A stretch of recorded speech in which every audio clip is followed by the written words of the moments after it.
دوستو حضرت سلیمان علیہ الصلوۃ والسلام کو اللہ نے بہت سے معجزات سے نوازا تھا اور اس سے پہلے کسی کو ایسے معجزات عطا نہیں کیے گئے۔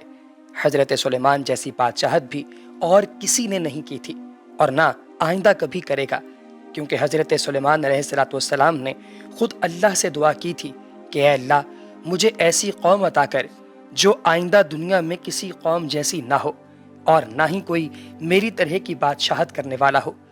حضرت سلیمان کے ماتحت تو انسان تو تھے، لیکن حضرت سلیمان کے پاس ایسی طاقت تھی کہ جنات بھی ان کا حکم مانتے تھے۔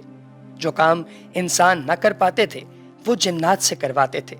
وہ جنات سے اونچی اونچی عمارتیں بنواتے تھے اور سمندروں میں سے جنات کے ذریعے ہیرے اور جواہرات نکلواتے تھے، اور جو جنات ان کی بات نہ مانتے یا ان کے کاموں میں رکاوٹ پیدا کرتے تو آپ ان کو زنجیروں میں جکڑ دیتے اور باقیوں سے کہتے کہ اس سے سبق لو اور میری نافرمانی مت کرو۔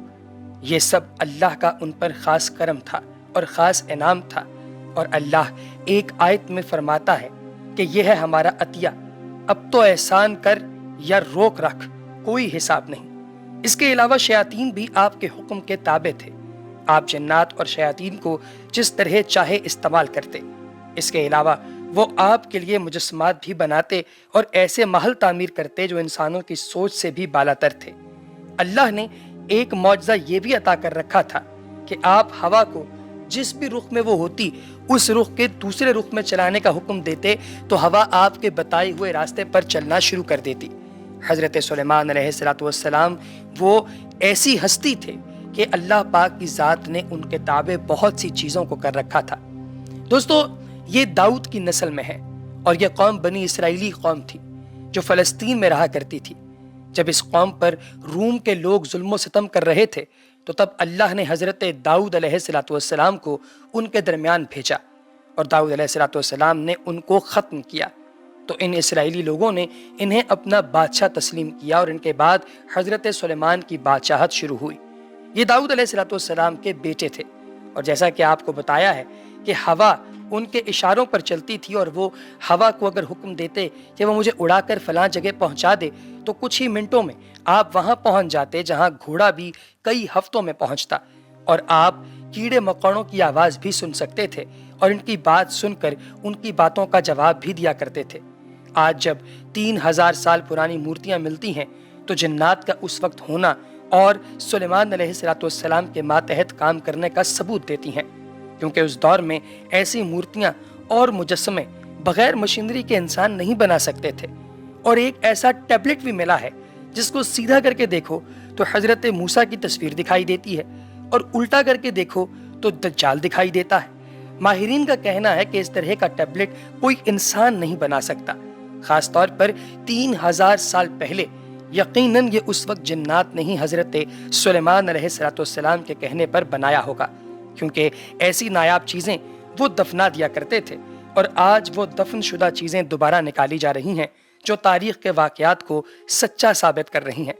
اس کے علاوہ ایک مجسمہ بھی ڈھونڈا گیا ہے جس پر ایک کرسی پر ایک بادشاہ بیٹھا ہے، اور اس کے ہاتھ میں ایک ڈنڈا اور دوسرے میں گیند دکھائی دیتی ہے۔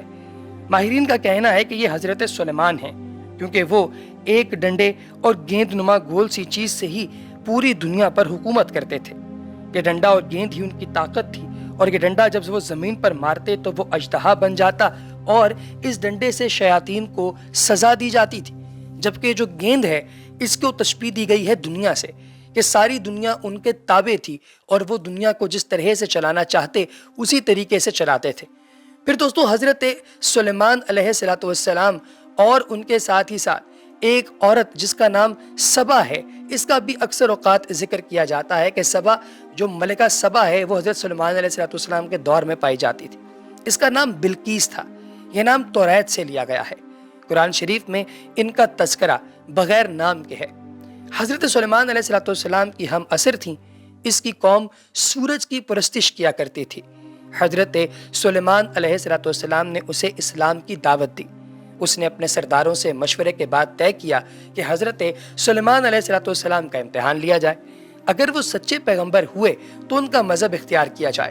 چنانچہ جب اسے یقین ہو گیا کہ وہ حقیقت میں پیغمبر ہیں تو اس نے خود ان کے پاس جا کر ایمان لانے کا فیصلہ کیا۔ ملکہ سبا کے حضرت سلیمان کے پاس پہنچنے سے قبل حضرت سلیمان نے ملکہ سبا کا تخت منگوانے کی خواہش کا اظہار کیا تو آصف بن برقیہ جو سلیمان کا وزیر تھا اس نے کہا کہ میں آنکھ جھپکنے سے پہلے اس کو لا سکتا ہوں، جسے ان کے پاس دیکھ کر اس کا اعتقاد اور بھی پختہ ہو گیا اور وہ اپنی قوم کے ساتھ ایمان لے آئی۔ دوستو، حضرت سلیمان علیہ السلام کا جو واقعہ ہے یہ بہت ہی عجیب و غریب ہے۔ آپ علیہ السلام کے انڈر پوری دنیا تھی، یعنی آپ پوری دنیا پر حکومت کرتے تھے۔ حضرت سلیمان علیہ السلام آپ کا تخت بہت بڑا تھا۔ تخت سلیمانی کے حوالے سے آپ نے اکثر اوقات بہت سے مصرے شترے بھی سنے ہوں گے۔ دوستو، حضرت سلیمان علیہ السلام کا سلسلہ نسب یہودا یعنی اولاد یعقوب کے واسطے سے یعقوب سے جا ملتا ہے۔ قرآن پاک میں انہیں اولاد ابراہیم میں شمار کیا گیا ہے۔ حافظ ابن اساکر نے آپ کے نسب نامے کی تفصیل کچھ یوں بیان کی ہے: سلیمان بن داؤد بن عیشا بن عوید بن عابر بن سلمون بن نحشون بن انامزب بن ارم بن حسرون بن فارس بن یہود بن یعقوب بن اسیاق بن ابراہیم۔ داؤد علیہ السلام کی طرح اللہ تعالیٰ نے حضرت سلیمان کو بھی بہت سے معجزے عطا کیے تھے۔ آپ جانوروں کی بولیاں سمجھ لیا کرتے تھے۔ اسی طریقے سے دوسری جو میں نے پہلے ذکر کر دیا کہ آپ کا ہوا پر قابو تھا، آپ کا تخت ہوا میں اڑا کرتا تھا، یعنی صبح اور شام مختلف سمتوں کو ایک ایک ماہ کا فاصلہ طے کر لیا کرتا تھا۔ سلیمان علیہ السلام کی سب سے بڑی خصوصیت یہ تھی کہ آپ کی حکومت صرف انسانوں پر ہی نہیں بلکہ جنات پر بھی تھی۔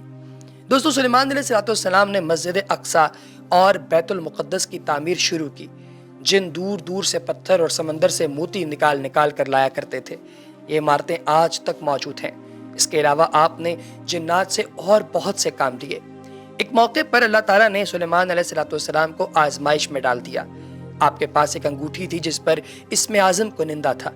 اس انگوٹھی کی بدولت آپ جن و انس پر حکومت کیا کرتے تھے، لیکن وہ انگوٹھی کسی وجہ سے گم ہو گئی اور شیطان کے ہاتھ آ گئی۔ چنانچہ آپ تخت و سلطنت سے محروم ہو گئے۔ ایک مدت کے بعد وہ انگوٹھی شیطان کے ہاتھ سے دریا میں گر پڑی، جسے ایک مچھلی نے نگل لیا۔ وہ مچھلی سلیمان علیہ السلام نے پکڑ لی۔ جب اس کو چیرا گیا تو انگوٹھی اس کے پیٹ سے مل گئی اور اس طرح آپ کو دوبارہ سلطنت اور حکومت مل گئی۔ حالانکہ یہ بات غلط ہے کہ وہ انگوٹھی کی بدولت حکومت کرتے تھے، حکومت ان کو اللہ نے اپنے فضل خاص سے عطا کی تھی۔ دوستو، حضرت سلیمان علیہ السلام نے ملکہ سبا کو ایک خط بھی لکھا تھا۔ یہ خط سلیمان علیہ السلام کی طرف سے ہے اور اللہ کے نام سے شروع کیا جاتا ہے جو بڑا مہربان اور رحم کرنے والا ہے۔ تم کو سرکشی اور سربلندی کا اظہار نہیں کرنا چاہیے اور تم میرے پاس خدا کی فرما بردار بن کر آؤ۔ یہ سلیمان علیہ السلام نے ملکہ سبا کو خط لکھا۔ سلیمان علیہ السلام کے پاس 100 زوجات تھیں، جس کا ثبوت صحیح بخاری کی ایک حدیث سے ملتا ہے۔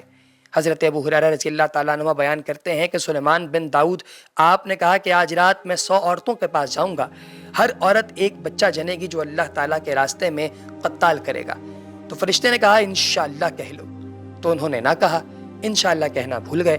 اس رات سب کے پاس گئے تو ان میں سے کسی نے بھی کچھ نہ چنا صرف ایک نے آدھا بچہ۔